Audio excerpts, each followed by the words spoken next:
Welcome to Capture the Reps podcast, the podcast for fitness creatives by fitness creatives. Each episode, we will dive into techniques, strategies, and behind-the-scenes stories to help fast-track your career. Whether you're behind the camera or in front of it, this is the space to grow, create, and connect. Hit it, Sam.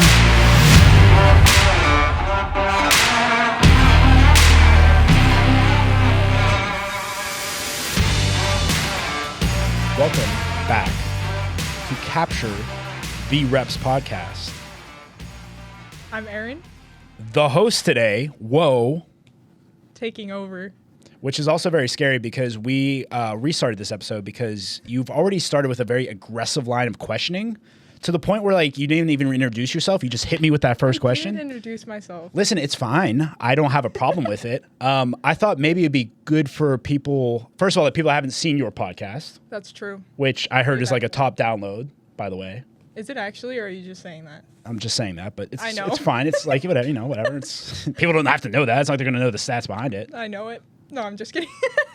But we have a really good relationship. We've been working together, both on the Desert City team, and then you've been helping us out, doing a great job with some of the clips that we've been doing for this podcast, actually. So it's cool because you've like been a part of every single podcast so far, and you kind of know what we're doing here. I do. The goals a little. It's a little bit of serious, a little bit of fun. Sometimes it's Chris squatting low to get a nice low-angle photo right now that he's doing behind the scenes. Like, stuff like that happens all the time, and it's great. Mid-angle, it's not low angle. Mid-angle, apologies. So, Erin, this is your moment to shine, though. So, feel free. You are the host. Take it away. You have Chris to bounce ideas off of. He's always a great resource. Anytime you need, like, a nice little, like, funny comment here and there, nice little comedic banter back and forth, he's your guy. That's what I'm here for. Thank you, Chris. I appreciate it. Respect. JT, you're always talking to guests, but you never get to talk about your story. So when did you get started with video altogether? Well, it's kind of crazy because the one person that is listening to this right now knows the story, Sam, our editor. So we were working at an ad agency, and he was the videographer on staff, and he would just film different pieces of content and things like that, ads and all of that kind of stuff for our agency, both on the client side and then also on the internal marketing side. I was an account manager, and I kept kind of peeking over, like, what is this guy doing? Like, there'd be people like coming in, he'd be filming stuff, and like, I just started asking him a bunch of questions because I was like, oh, this is kind of interesting. Like, I've never considered myself like a creative person at that time, and like, I don't know, it just really interests me. I don't necessarily know. Like, I started diving into YouTube videos and all of that, and one day I was like, you know what? I need to get a camera. I need to do this myself. Based off of his guidance and, what I was seeing on YouTube. How did you get started shooting CrossFit then? Whenever I first joined CrossFit, I was a corporate videographer. So like I already had like the camera gear and stuff like that. And I joined a CrossFit gym, and I was like, I noticed I wanted to give back in some way because every single person, coach wise and like the community, I fell in love with it. And the people themselves, and like how everyone was so willing to help me. Because if you've ever walked into the CrossFit gym the first time, it's like a very overwhelming experience because you're like, what are these people doing? Like, how are they doing these things? And there was a lot of people along the way at CrossFit Magna that like took me under the wing. They're like, hey, here's how you do this, or here's how you move this. So like, I got involved with CrossFit as a way to give back to my affiliate by creating videos. Okay, how did you essentially start your own business then, going from being at an ad agency to essentially starting JT Media?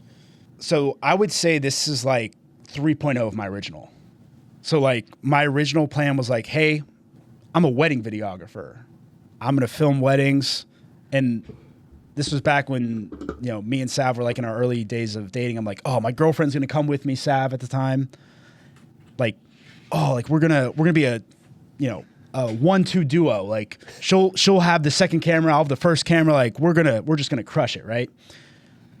And what I realized was, first of all, if you've never filmed weddings, it's one of the most stressful, like high energy, hurry up and wait type atmospheres. Like it's crazy. So you really have to love it.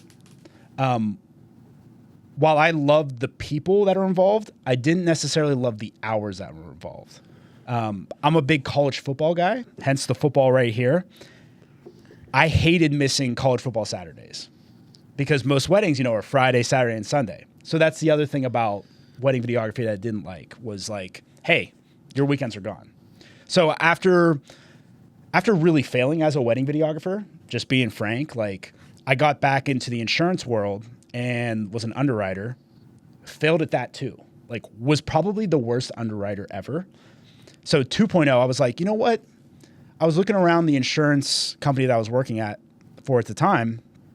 And I was like, they have this marketing department, but they don't have like a videographer on staff. I'm like, maybe I can fill that void for them. So I walked into my boss at the time and I was like, hey, like, notice you guys have this marketing department, but you don't have anyone creating anything for you, like videos, photos. There's no like documentation of anything. How about this? For the next 3 months, like, I will work my face off for you and prove to you that this role should exist. After 3 months, if you don't believe that it should exist, we can part ways and be, that's fine. Because me and you both know, like, I'm not an underwriter and I don't have a future in underwriting and I never will, right? So I took long story short, after 3 months turned into, 6, turned into a year, turned into 3 years, et cetera. And I used that as my launching point. So that insurance corporate background, I use that as a launching point to start what I would consider 2.0 of JT Healy Media, where I'm doing all corporate work and utilizing that base that I've learned and being in all those environments and being able to offer, product and promotional videos, event videos, educational videos that I learned when I was at the insurance company and just offer those out to other people. And then now, probably in the last 2 years, I've gotten a lot more involved in fitness. And the reason being is like my CrossFit community, like a lot more people have gotten a lot more competitive and our competition has like grown like competitor wise. So I started following them around and it allowed me to like start traveling to these different competitions and like meeting with these different brands that were at competitions. And now I've gotten to the point where 3.0 is this like almost like you're like driving down and like the road splits right and left. Like the left side, I have all of my corporate work. On the right side, I have all my fitness work, and I keep them in 2 different buckets. And that is 3.0 of JT Healy Media.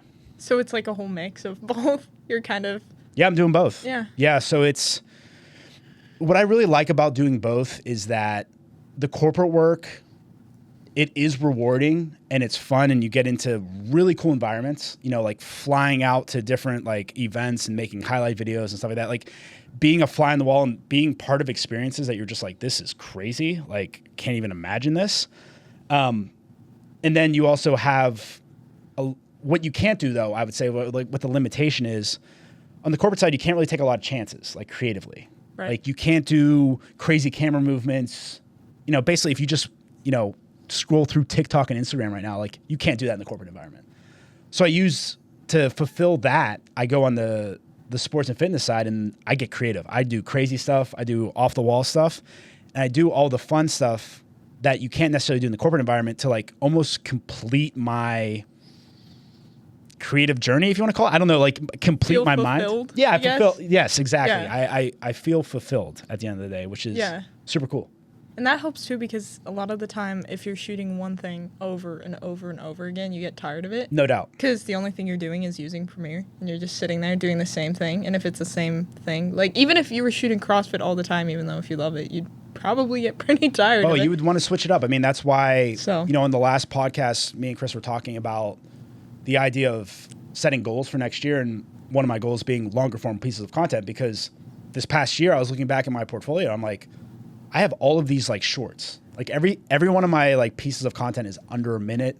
Some are like under 30 seconds, and everything's just really short, quick hitting. It's like there's no longer form development. So I noticed that like on my end, hey, am I just like going to a competition and just like filming reels just to like film reels? Like, am I still getting that like creative challenge? And I think what's very important for this upcoming year is to get that creative challenge by creating longer form pieces of content and like more story development and really diving into having like interviews and stuff like that. Just different, something different. I'm honestly completely with you because that's something I've always done is I've always done basically just the short form reels and stuff for like the hockey teams and stuff just to hype them up. I've always seen those I guess, documentary type where they're like the 15, 20-minute long. Like, I don't know if you've ever seen the Amazon NHL show, the Face Off documentary. It's kind of like, it's basically just episodes that go into like the playoffs, and then it like highlights a team. And I'm like, I kind of want to make one of those, but I haven't ever actually like tried. I basically just I shoot a game, I make a reel for that game, or I just shoot photos for that game, and then I'm like, that's that game. Yeah. So, no, you're completely right with that. Like, that's something that we're missing a lot. How are you going to do that then? I haven't officially... You're like, I have scraps. No, that's exactly it. And I have scraps of the idea. I just haven't, like, pieced it together yet. Like, I have the vision in my head, and the other thing that sucks is just trying to find the time to do it. Right. Because it's like, if you're trying to obviously film all of the CrossFit, all of the corporate stuff, it's like, how do you have time to edit? How do you have time to film it all? Like, how do you have time to even, like, go do your own workouts and just essentially have a life doing it all? Yeah. Like, it gets to be a lot, and then it's like you get to the point where you're not sleeping, and then I don't know. I actually have an answer to that question for you. So, the next, what you have to look at is, you have to look at where your time's being put, and like, what are your higher value driven activities? So like, for me, taking the leap of now having people around me that I can hand off things to. Like, I can hand off social media clips to you for this podcast. I can have Sam handle some of my corporate editing. You know, I can have Chris come with me and be a second shooter, like he just was on a gig, so that I'm able to like amplify myself, while also, you know, providing some income and some work for my friends as well, and having that type of environment. So really what you need to look at, and I'm no expert on this, I'm still like figuring out, and maybe this is 4.0, you know, is having like the full team, but like, I would start looking at, okay, if I am going to go and film, you know, this hockey, they call it match game, hockey game. Jeez, I'm like, if I'm going to film this hockey game, maybe I offload the edit to somebody else. And then if I want to film a longer form documentary, it's like, okay, I am going to have someone do just the initial editing of like pulling the different selects and like pulling the different moments and things like that, so that I can focus on just getting more content and constantly filming throughout the year, so that I have a better storyline. Or maybe it's like, hey, maybe whenever I'm on, you know, when I'm at these events and I'm filming, maybe I hire a second videographer, or I hire a production assistant that can come with me and simply be the person that is either, you know, for a production assistant, like grabbing my batteries and stuff like that, so that I can just focus on actually just filming the event. For a second videographer, maybe it's like, hey, I'm going to let them film the actual game itself. I'm just going to focus on the interviews before and after. Yeah. Right? And I'm going to delegate stuff to them. So the way you amplify yourself is by bringing other people in. Now, I realize your next thing is going to be like, well, I don't have the budget for that. That's a fair point. But at the same time, there's enough people that are hungry, that are out there, that are looking for different types of gigs and learning experiences. And if you're upfront with them and be like, hey, listen, like, flat out, like, this is a learning experience for you. Like, what I want you to gain is, I want you to gain items to add to your portfolio, the experience of working with someone that does this for a living, all of that. And then the trade-off is, I just want your quality work as well, you know, and help you out along the road. So there's like that exchange. Yeah. And it's something that me and Chris talk about. I mean, Chris, you talk about this all the time, is like doing stuff for free, especially when you're just trying to get your name out there. And yeah, it depends on if it's something too that you've like you don't have experience for. Like, I mean, that's like one of the biggest things in like going back to the wedding industry, like being a second shooter at a wedding. I mean, that's like straight up an opportunity to get content for yourself, but also help out the main shooter. Like, most of the time you're a second shooter at a wedding, at least in my experience, being a second shooter at a wedding, it's kind of like okay, I want you to get these things, but then outside of that, like, just get what you want to get at the same time. So it's always a good opportunity for, I think, again, just to echo what JT's saying, like, find those those people that are like hungry for it, you know, find those like like-minded people that are like, okay, this is something I want to pursue. I have that understanding and the self-awareness to be like, hey, this isn't something I have experience with, so I'm going to have to go to somebody that has experience with it and see how I can help them help me. You know what I mean? Or maybe it's even an exchange, like, too, and this kind of, I don't know why this, like, you know, triggered for me, but, like, maybe it's an exchange. Like, hey, I'll work with you on your project, you work with me on my project. Yeah. Like, because the cool thing that you have, too, is, like, you have all those ASU kids that you graduated with. Yeah, you know, film I do. students. Hey, like, Mary, I don't know if there's anyone. I always go to Mary as like my example. Is that? I thought you said Barry. I was like, is it the 50s? Have you seen that show on HBO, Barry? No. I just started No. watching it recently. Anyways, Mary. No free ads. No free ads. No free ads. Don't watch HBO. Write that down. Watch Netflix. Watch Capture the Reps podcast. Watch. Yeah. Subscribe. If you haven't right now, Like, if you're watching comment, this, you subscribe. haven't subscribed yet. Like, Subscribe now. comment, subscribe, send your grandma, send to your dog, Smash send to your that dog's subscribe aunt. button. Yeah, Do they smash still it. say smash? I do. You can approach Mary and be like, have that exchange, you know, and I think that's like a very easy way to do it. Okay, so obviously you talked about shooting a lot of corporate events, just CrossFit and everything. So how do you essentially, I guess, find those clients and find stuff to shoot? You would think they're different, right? You think like, oh, corporate's like this. It's really the same type of concepts. Like the concepts are always the same. So whenever I go to a corporate event or if I go to a CrossFit event, I always try to leave that event with like 2 or 3 leads or 2 or 3 people that I've talked to that want to book me. And the reason why I always try to do that is you're at a great point whenever you are hired for an event because that event, whoever is running it, obviously chose you, hired you, took you through the process. So everyone that's attending that event now recognizes that, well, if Bob hired JT or Erin, like clearly they must be really good, or else why would Bob hire them? So it's a great like very easy soft introduction to kind of go that way. The other way is networking, friends and family, and you know, just putting yourself out there, having conversations, just being a genuinely good person, I think is so lost. Like not trying to sell everybody that you talk to, like just literally just like conducting yourself and just asking questions and like actually caring about people. Yeah. You know? That's what happened to me. I originally wasn't going to shoot grad photos. Then my friends were asking me, they're like, can you shoot my grad photo? And I'm like, yeah. Because it kind of worked out that, I mean, I just like photography and videography. But basically they were like, that way we're already comfortable with you. So photos are obviously going to go a bit better just because we already know who you are and you know what you're doing.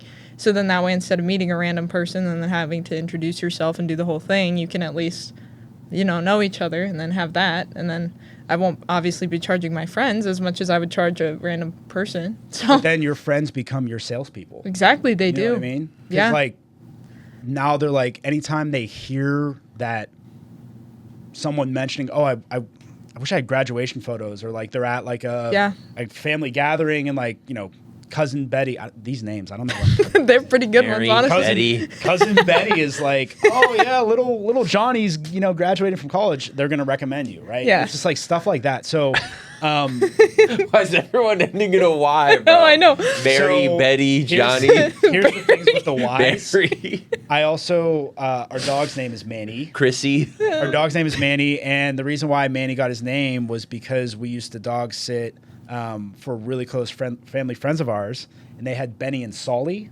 Oh, no way. So it kind of became like a thing, like, oh, we gotta always have our dog end in Y. Yeah. So like Manny, you know. I But- feel that. My Yeah. dogs have always had like a cuss sound to the name. So I had like Calvin, Callie, Co, Kai. Like those are like all my dogs' names. Yeah. But I just like, I love that form of marketing as opposed to, and this is just because this works for me doesn't mean it's gonna work for somebody else, and maybe somebody else has a better method. So like, by all means, try everything. I've just always found like the cold outreach for me never really works as much, or the effort like doesn't always match the output. I've done it in the past and I've gotten, you know, clients from it, but I've always gotten my best clients and the people that have stayed with me the longest to this day through other people recommending me to them, yeah. you know? No, I have the exact same thing. So basically, I don't know how I got my internship with Sun Devil Athletics like a year ago. Persistence. It was. I just kept emailing over and over and over. I was like, you should hire me, please. Please. And then I would send them my portfolio. Every time I would be like, I have to grow it so then I look obviously better. And so I would send it again. Nobody would reply. And then finally I kind of gave up. I got the internship, and then there I made friends. And so recently, one of my friends, she moved to Colorado and shoots for the AHL team, the Colorado Eagles. And so I was in Colorado a little bit ago, and I just asked her, I was like, are you going to be working the game? Because I just want to say hi. Like, literally, that's all I wanted. I was like, I just want to come and say hi because you moved to Colorado.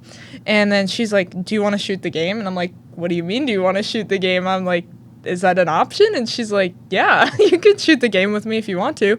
And I was like, there's no way. And so she got me credentials, and then I was able to shoot the AHL game. And then after I shot that, I emailed Tucson, and I was like, I emailed a couple people because obviously not everybody always responds. Yeah. So I sent out an email. I was like, hey guys, I just shot for the Eagles. I used to shoot for ASU. Here's my website, erinrud.com. And then did you just plug your website just so everyone listening? I did. I really hope smart. I hope they like it. Did my best. But anyway, so they checked it out, and then they were like, honestly, your work is really good. You can come shoot for us. And so I basically was able to go shoot an AHL game, and then now I can say because I wasn't shooting for anybody, I can technically say I've shot 4 teams. Yeah. Because I shot for 4 teams, even though I did 2 games. So I'm basically just going to keep with that, keep shooting, building my portfolio. That's it. Stuff like that. And then I was going to ask you, because when you said you shoot corporate events and you talk to at least 3 people, do you do the old-fashioned way with, like, business cards? Or, like, how do you, I guess, talk to them and give them your information? Yeah, I literally take either they take my phone or I take their phone and immediately, like, exchange that phone number. Okay. I don't do, because here's the one thing that I've noticed, and this is probably where it's different, right? In the corporate realm, like the business card and all that kind of stuff, like especially at certain events, like in the corporate environment, people tend to be drinking, right? So it's like, oh, I'm bubbly and nice, and yeah, I'll take your business card, and then they get home and they have like 5 business cards or 10 business cards, especially when it's at a networking event, which typically is the type of events that would require some type of highlight video involved with it. So I always try to do like here's my, I typically give their number, like, hey, just shoot me a text or whatever, or have them send me like an email or something like that. So I try to get like the digital, like immediately, as opposed to the hard copy card. I found out when I was hard copy media. Whoa. So when I was on a business trip to Orlando for the Sun Devil Fitness Complex, we had all kinds of networking events, and at the time, it wasn't a video like conference. It was kind of just a business one, and there I learned. Shout out, sponsor us. This company, it was an app called Blink, or something like that, I think. And what it was is it was an app where it was Blink with a Q instead of a CK. But you would it's basically like you make your contact, and then you're able to just have them scan a QR code, and then bam, they have your contact information, phone number, website, everything. So instead of having an actual business card, you just show that, and then there's that. That helped me a lot there. And then also what's been helping me more now too is this website. I don't know if you guys have heard of it. It was more something that I learned about at ASU. It's called Gondola.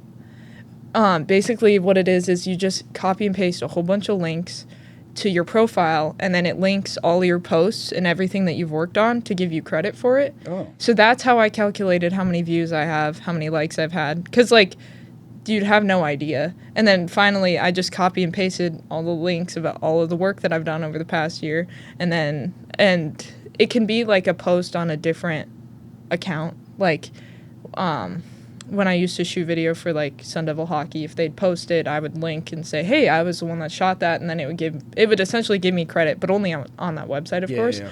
But then there's a lot of other creative people that use that website to essentially get you work and stuff on there. Because I've had shout out Jeremy Davis. He was an ex-NFL player. He also has a podcast. And he emailed me. He's like, I saw your work on Gondola. He's like, will you come film for me? And I was Fantastic. like, yeah, of course. Yeah. So, I mean, it's basically just how are you going to get your stuff out there?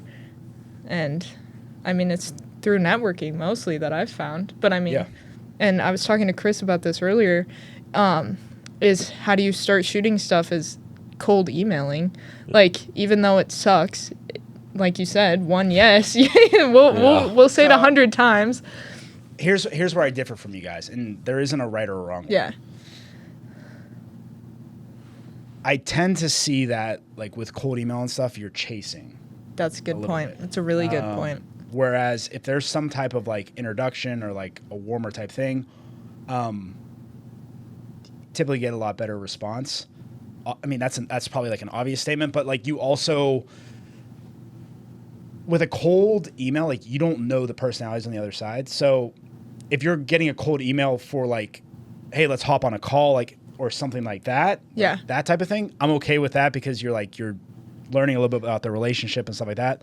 But if you're just reaching out and cold emailing and then, like, immediately booking that, Yeah. I feel like there needs to be that like second meeting or that, like, before The human connection. Yeah, because, and this is something that, Holly talked a lot about on her podcast with us, was that she really likes to have, like, an emotional connection with someone Yeah. before starting to work with them. Yeah. And there's no wrong or right way, but it's just that's what she knows that she values. So Right. like, I think it's really important for people to realize, like, okay, what do you value? Like, Yeah. what are the ways that you like to work, and how do you like to work? Do you want to be more involved? Do you just want to be like a hired camera person? Do you want to be, like, more hands off? Do you want to provide them more details and be more of, like, their marketing, associate or something like that? Like, how involved in the process do you want to be? Yeah. And this is all a good point, too, because it's like, back to your point about networking and stuff, it's like if you build a bigger connection with the person that you're contacting and want to call them or want to essentially go a step farther than that, then they're going to remember you more instead of just that guy who emailed. Yeah. And just that guy who shot for us one time. It's like somebody who, I don't know, you're trying to, like, push I don't want to say friendship, but kind of push a friendship more with, too, because, I mean, you are two people. Yeah. So, okay, what has been your favorite fitness event to capture and why? I'd say the CrossFit Games. Yeah. Definitely the CrossFit Games. Why? So it's the environment, it's the people, it's the energy that's there. So, like, everyone that has gotten to the CrossFit Games from an athlete standpoint has had to have a lot of achievement throughout the year. They've had to get certain placements. They've had to make a lot of sacrifices. So everyone there is very focused. Everyone there is very driven. On the fan side, or, like, the people that are with the athlete, they are emotionally invested, right? Like, this is their person. They want them to achieve. So, like, emotions that are at an all-time high. And you can kind of feel it whenever you walk into the arena, or, whenever you're walking up to an event. Everyone's very, like, focused and driven. So really, it's like that environment is really cool to capture. It's also a little bit challenging to capture, too, because you're competing against other, not necessarily competing against, but, like, there's other people that are also filming the event there with you or taking photos of the event there with you. So it's cool in that sense, too, because it challenges you creatively. Like, how can I get a different look, or how can I get a different type of shot, or something that's not really done by other people? So the CrossFit environment is the reason why the CrossFit Games environment is the reason why the CrossFit Games is really cool to film at. Got you. What advice do you have for people who are trying to get into, like, the CrossFit, I guess fitness in general? Just how do you start shooting Start your that? local affiliate. Start your local gym. Offer to do stuff for free. Film your friends whenever they're working out and doing stuff. And the reason why I say all that is because there is no stress or pressure because you are doing it for free. Like, if Chris who puts up a crap ton of weight, if I'm like, hey, Chris, like, I want to film your workout today. And we go to the gym and like I'm filming the workout. Like there's no stress on me to gain anything because Chris is my friend. We already have a relationship. He already trusts me. I already trust him. We're good. That will help with like fast tracking your career as a creative because you need to get out there and just do it. Like you can watch a ton of videos, you can watch a ton of tutorials, you can talk to a bunch of your friends on that are also fellow creators. Until you actually physically do it, you're not going to learn the concepts that you need because you're not putting them into action. And I think that's what's different with being a creative than any other type of, job status or whatever you want to call it, is creatives have to learn by doing. And they have to challenge themselves and put them in different environments. And then from every single environment and every single situation, you are taking something from that and implementing it the next time it comes around. So like, for example, I know how to film at CrossFit Magna because I filmed there a million different times. And knowing all that information allows for a better visual at the end of the day, but it also allows for you to continually get better as you continue to go. Yeah. Retweet. No, I'm just kidding. But yeah. I think it's Re-X now. Is it actually? Or are you just saying that? Oh. It's not Twitter anymore. I know. I don't have it. I wouldn't know. But but no, seriously, that's a really important point because that's how you build your portfolio too. It's not even just, I mean, that's kind of, this is, I guess, a hot take, but I don't. Hot take. I know, we need to have like some type Erin. of like, But anyways, so I don't think that the second that you start shooting, you should start charging people. Because I know that a lot of people right now are trying to do that because they know that if you pick up a camera, you can start making money. But that's after you gain experience and after you prove that you can. I think that's short-term thinking. Like it is so short-term thinking to be like, oh, I'm going to pick up the camera for the first time and I'm going to charge Uncle. Here's my hot take. If you get into this for the money, you're screwed. That's also a good End of point. story. It's a really good point. Yeah, because you cannot pick up a camera and start charging because it's so short-term. It's just like you're in it to cash out, and you're not going to put yourself in certain environments where you're able to grow. Yeah, it's true because most of the work that I have done has been for free. And I know that a lot of the time it's kind of a hard thing, I guess, to justify because it's like, why am I putting in all of that time? Why am I, some people say that I'm wasting time. To Chris's point, you don't get in it for the money? For the money. Exactly. You literally get in it for the passion behind it, the storytelling, what you actually like to do and all that kind of stuff. So when you first start out, you have to do stuff for free. Yeah, you start actually building clients and getting work after you've put in your hard work and your free work. And I mean, that's the thing. It's a 5 to 7 year journey. It is. And I'm not there yet. I'm not there yet either. And I don't know anyone that is there. Yeah. Because I think you can always get better. You can always level up. There's always new techniques. There's new technology. There's new ways of doing things. Yeah. And if you don't expose yourself and you don't continue to grow, someone else is going to catch you and they're going to pass you. And if you're not progressing, you're regressing, right? Yeah. You're getting worse. Yeah.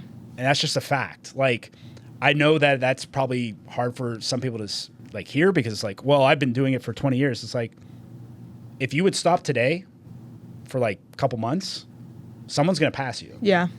It's just factual. Yeah. That's what I do is when I find somebody whose work inspires me, I always take it, I look at it, and then I compare my work to it. I know that people claim comparison's bad, but to me it's not. To me it helps me grow. So I take my work, I compare my work to their work, and I try to think to myself, what's the gap here? How do I bridge that gap? How do I get there? How do I bring my work essentially to be competitive with theirs? Like, what can I do to get there? And then that sounds pretty arrogant. I was going to say, once I feel like my work is approaching their level, then I find somebody else too that I can also kind of compare my work to and see how can I do better? How can I do more? I don't think that's arrogant. I think that's really smart of you to do it that way. And I think it's all about getting better in stages. You know, like, we're not going to go out and film like Oppenheimer tomorrow. We could try. We could. It'd be very difficult. So like we have to always also realize like the parameters in which we're living in, right? So it's like, as long as you can get incrementally better, and whatever that is, whether it's like, 1% better that everyone says, or like whatever it is, like as long as you're progressing in the positive direction. For some people, it might take longer than others. It doesn't necessarily matter. It doesn't matter how fast you get there. Because by the time you get there, something else has changed, and probably there's new variables involved and all that kind of stuff. I think that too is where I guess filming is kind of like the gym, where it's like when you start, I feel like your gaps are kind of bigger in your progressions. But then once you've been doing it now for a long, long time, you're kind of pushing that point of a plateau. It's a really good point. And you don't want to get stuck at the top of that plateau where you're like, this is my work and that's it. You still want to be going up, even if it's a tiny bit versus how you were at the beginning, I guess. Yeah, like you pick up a barbell for the first time and you've never done a clean. I almost went snatch, but then we have to hear about. Oh no, your clean's the one that's 415. Yeah, put some respect on it. Sorry. Yeah, when you start cleaning like me, and it's not 415, and now it is. Yeah, but it's going to be more too. So watch out. No doubt. He's going to hit 500 tomorrow. To our point, when you first picked up the barbell, and you're able to do 215, and then the next time you pick it up. Well, I'm just saying, in general. But like, I know my numbers. Yeah, I mean, like for me, it was like my first big PR, I think, with a barbell clean, I think was like 264 because it was like 120 kilos, and then I think within a year and a half of that, I was able to clean over 300. Yeah, and then even then, it was like within another year of that, I was able to clean 350. Yep. And then it's been like 6 years since then. Exactly. And my clean's gone up like 60 pounds. But yeah, so that's a great example to illustrate exactly what we're saying in fitness terms. Yeah, for sure. Exactly. Cool. Yeah. Well, I'm going to wrap it up if that's okay with you, host Erin. What? Yeah, no, that's fine. I appreciate your hard-hitting questions. Good conversation. As Chris drops something on his desk. You didn't have to say anything about it. AI could have fixed that, but you had to talk. So we don't rely on AI because we don't like AI. We are fitness creatives. Oh, I'd rely on it a lot. Fitness creatives will always. Yeah, well, I mean, cat's out the bag now. But no, we appreciate you guys listening, and we'll see you in the next one. Thank you all.